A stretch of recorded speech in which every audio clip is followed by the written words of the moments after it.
Hey friends, welcome back to Unpolished but Called. I'm Catherine Schaefer. So let me ask you something. Why do Christians sometimes get weird when somebody is confident? I don't mean arrogant, or self-obsessed. I mean somebody who is confident, like who knows what it means to walk with God and who knows what God has given them and doesn't want to apologize every 5 seconds for it. Because God gives us gifts. We know that. Whether it's spiritual or physical or whatever gift that might be. And I think we've confused confidence with pride. And so today I want to talk about that. I want to go into a little bit more detail of why Christians treat confidence like pride.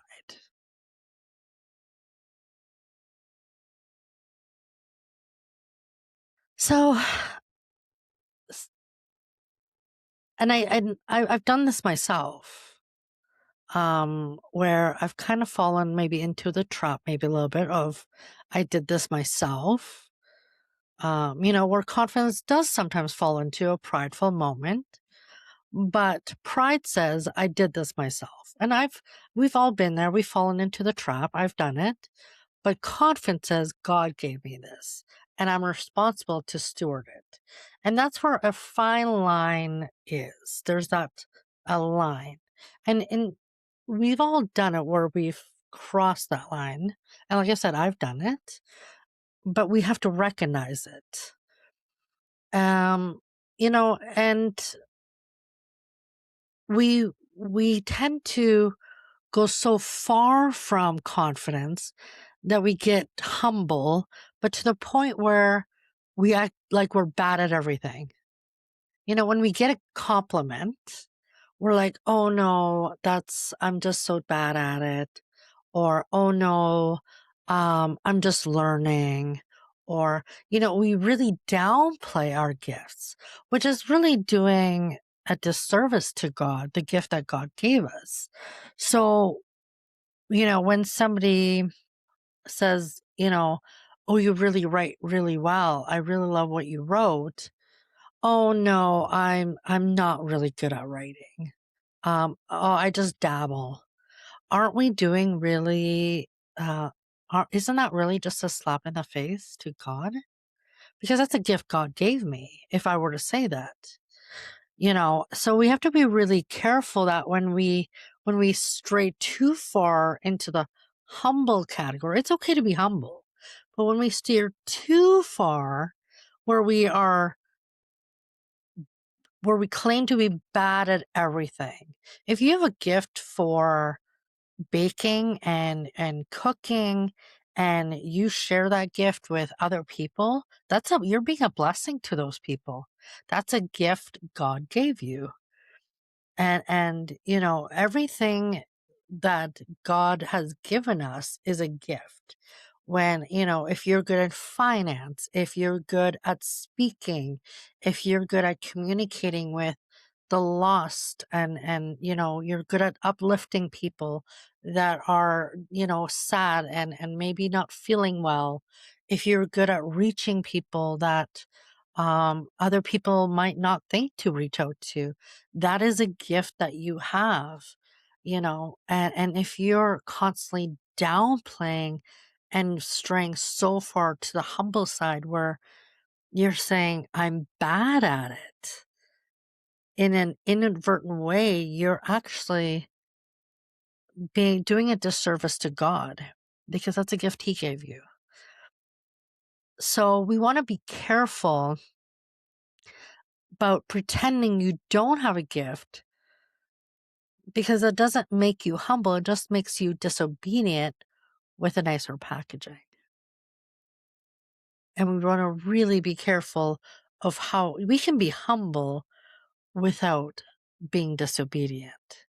And that's, I think, where we have to be careful. We don't want to be prideful, but we don't want to stray too far on the other side of being disobedient either, where we don't use that gift at all or really downplay it as well. So I think we have to be really careful of how far we stray to the other side. So, um,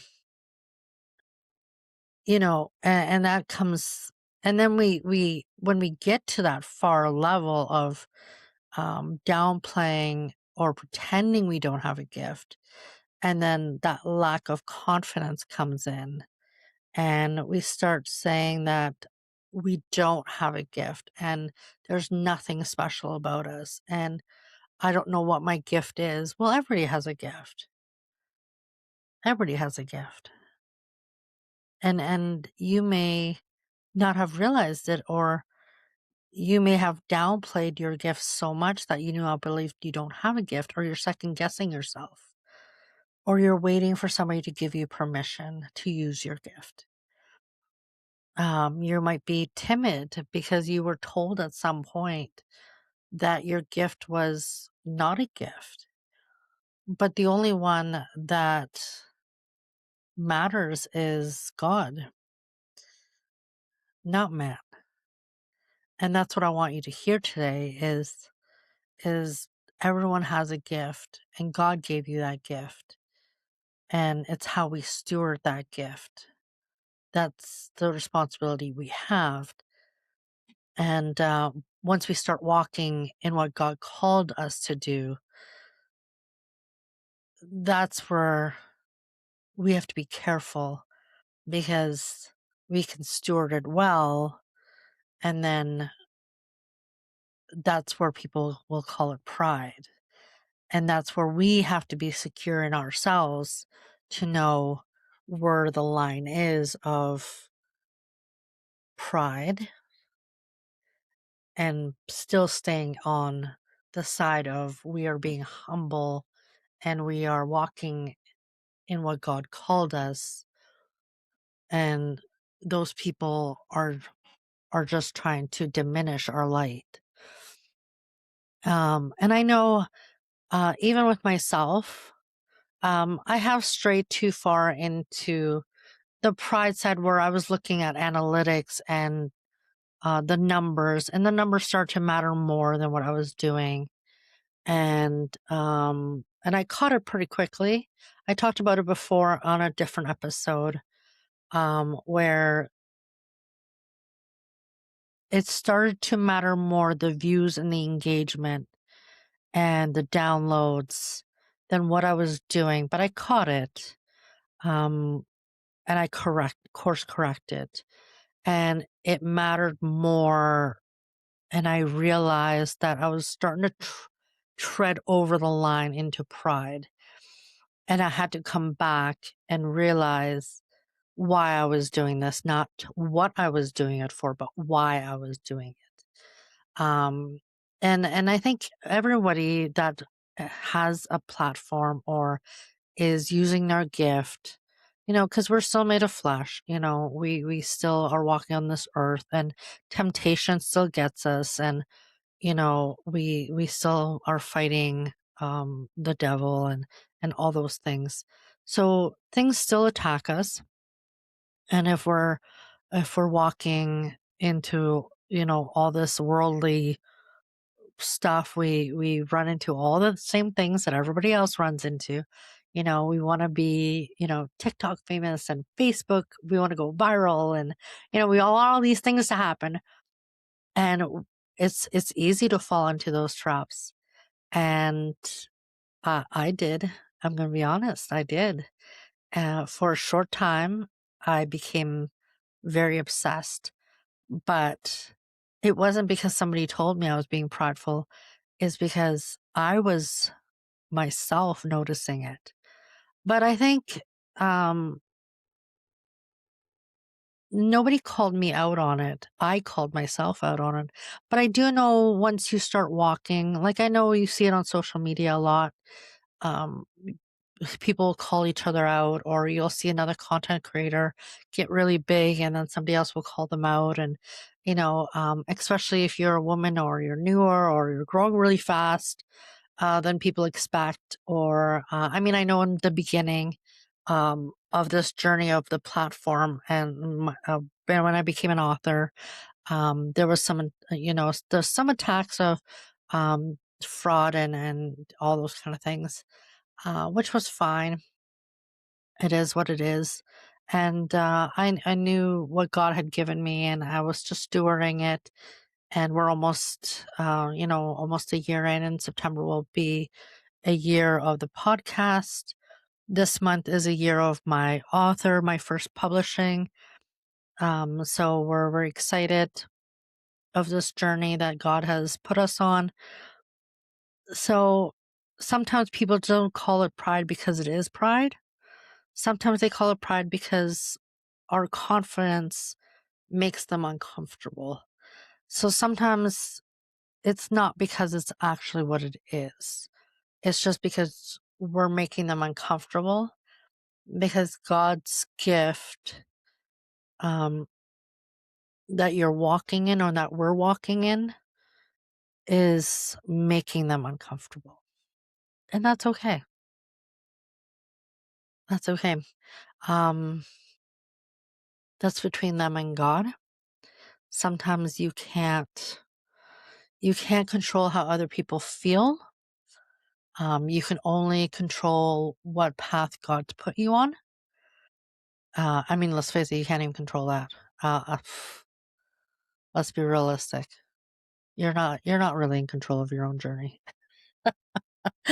um, so we do the best we can with what God's given us. We try to obey as best we can. We try to not cross either path, pride or too far into humbleness, to be into despair and be in that point. But confidence still needs surrender, right? So that's the balance we have to keep. Because confidence without God becomes ego. Calling without surrender becomes performance, which is what I was just talking about. Platform without prayer becomes dangerous. So this is a big one. So we always want to make sure we stay rooted in prayer. We stay rooted in God. Otherwise, the platform will take over.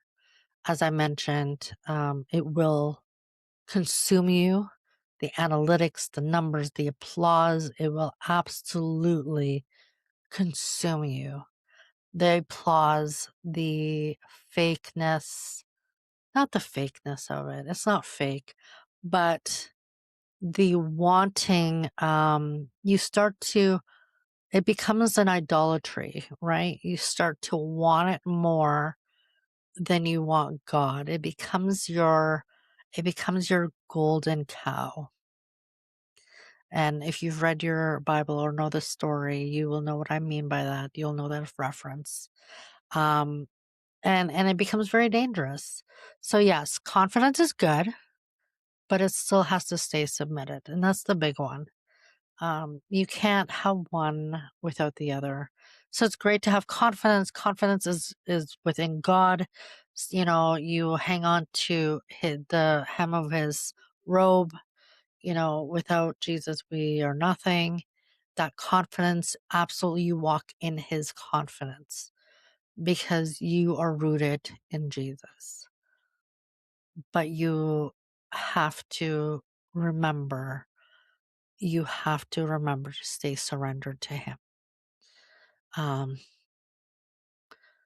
So, because confidence needs roots and ego just wants applause, and we have to keep the ego in check always. So I do a lot of ego checks now. I don't check analytics. I might check them once every few weeks. I'm trying to think, like my platform, I check, yeah, once every few weeks. My Facebook, I check randomly. I used to check them I used to stay up till midnight, check them every night before I went to bed at midnight. Um, Same with my podcast. I used to be crazy about them. Now I don't. Whatever happens with them happens with them. They update when they update. I will get an email from Good Pods once a week, and that's usually I'm like, oh right, I should check my analytics. Um, I don't obsess over the views. My reels, whatever the numbers look like, they look like. I appreciate every viewer. Appreciate every download. I love everybody that listens.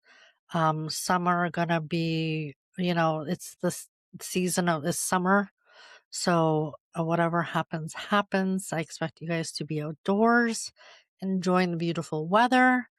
Um, if you guys, put me on your AirPods and take me with you, I appreciate that too. In your cars while you're traveling, that's great as well. Otherwise, there's always the fall season.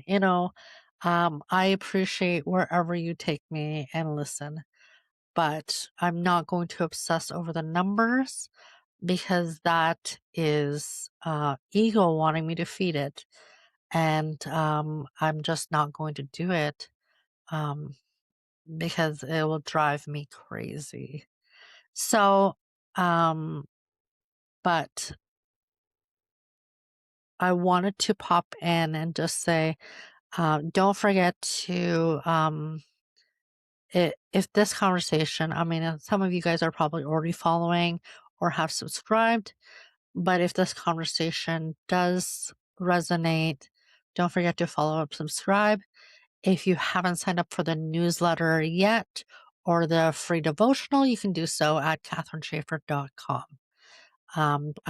Also, the newsletter is called Walking It Out. I do send it out once a week where we go a little deeper into the conversation. Otherwise, we want to stay humble because Jesus was humble, and our goal is always to grow closer and be more like Jesus because that is the biblical anchor always. Because Jesus knew who he was, he didn't need applause. As we know, he walked away more times than not. Um, he didn't chase approval. We absolutely know he did not chase approval at all. He clearly said what he said, stood on his word. He didn't shrink himself to make others comfortable. He served from identity, not insecurity. And Jesus was the most humble person to ever walk the earth, and he never acted confused about who he was. And I mean, you can stand on that, right? I mean, he was not afraid to offend the Pharisees. He flipped tables, cracked whips. He stood on his word. He walked away from crowds. And he didn't care if he got applause or if they hated him. He was okay with either one. He asked, he said, follow me. And he didn't count the number of heads. He didn't do a head count. He didn't turn around and see how many followed him. He just kept walking.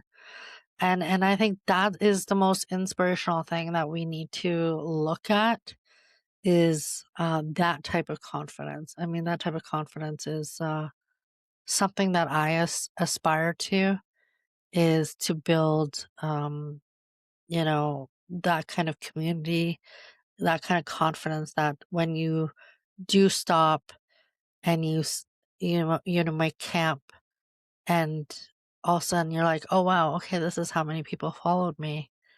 And this is now my people and this is my community. And these are the people that actually want to hear me. And these are the people I'm going to love on. And these are the people that are my people. That's what I aspire for. I aspire for that kind of community that we can have real conversations and real family feel. And I know it sounds cliche, the family. Nobody likes that term anymore. I think the corporate world has kind of killed that term by overusing it and then firing people. Well, okay, I digress. But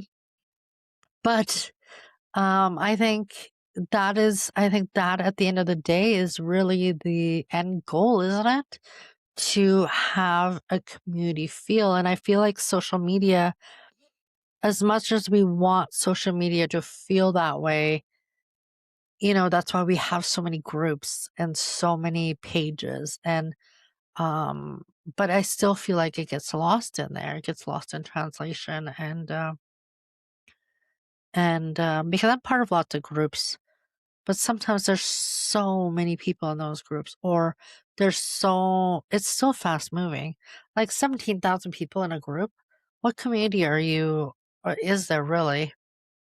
There's, I don't know. I don't know. It still feels like a lot. Like it still feels too big. Um, which is why I guess I kind of moved some of my stuff over to Patreon because it's smaller, more. I don't know. It feels more homey. So if you want, join me over there. We can have more kind of cozy conversations. I have some different stuff over there. Feel free to kind of pop over there. So, um, so why am I doing this? And I guess maybe that's the issue is not confidence, but motive sometimes. Am I trying to be seen? Am I trying to be faithful? Am I trying to prove people wrong or obey God? Am I building a name or stewarding a calling? Like I guess that's where we have to look at the underlying reason is why or what is my motive? Why are we all doing this?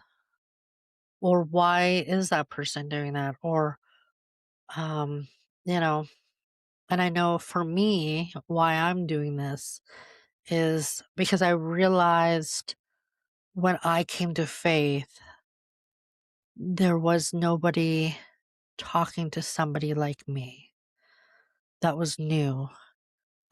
There was lots of people, big theologians with big vocabularies, big words, and I didn't understand what they were saying. I had no clue what they were saying. Lots of Christianese.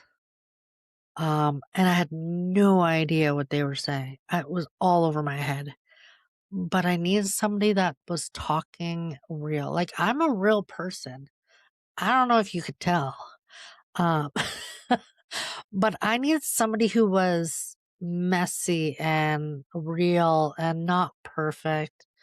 I didn't want somebody who was like a church perfect person who had it all figured out or who had been going to church for years. I wanted somebody real, like somebody I could connect with, somebody that was me. This, I know it sounds silly, but I needed somebody that talked to me, not at me, not down to me, not over my head, but I needed somebody that could talk and walk with me. Which is why I guess God gave me this platform or why he led me to do this because I didn't see anybody out there, that was me, just in a different face. Um, so that's why I started this. I started writing the books and they have sarcasm and humor in them because they sound like me. They're goofy and they talk about, what we should be doing or not doing, I guess, but it breaks down the basics of Christians, like how to pray and Proverbs 31 and, when I was dealing with grief and Christian ethics and I know Christian ethics sounds so scary. And when I wrote the book, I didn't want it to be scary. So I wrote the book from a standpoint, oh, how can I write this to not make it scary? Because I wanted to learn about Christian ethics. Because I had taken a mini course on Christian ethics. And it just didn't deep dive enough for me, so I did my own. So volume 1 is out there on my website as well, katherineschaefer.com, if you're interested. But I wanted somebody to walk with me. That was me. And I couldn't find them. So that was my motive. That was why this podcast started. That's really the whole reason. So I'm hoping whoever's listening feels encouraged by that. And understands why this is the podcast that it now is. And it was very scripted at the beginning. It was it looked very different. And I hope whoever listened at the beginning is still sticking around. And then it became a little bit more devotional. And now it's a little bit more off the cuff and it's kind of a little bit more unscripted and more me. And it's went through a few different transitions, but after all, this is now the podcast. So I'm hoping whoever listened from the beginning is still here, still sticking around, because I appreciate all the people from all the transitions, and I give you all my love. So I think we're going to wrap it up here. I just want to say thank you for sticking with me. And maybe confidence is not the enemy of humility. Maybe confidence becomes holy when it remembers who gave the gift, who gets the glory, and who we're actually serving. This week, stop apologizing for what God gave you and just keep handing it back to Him. Thank you, everyone. See you next episode.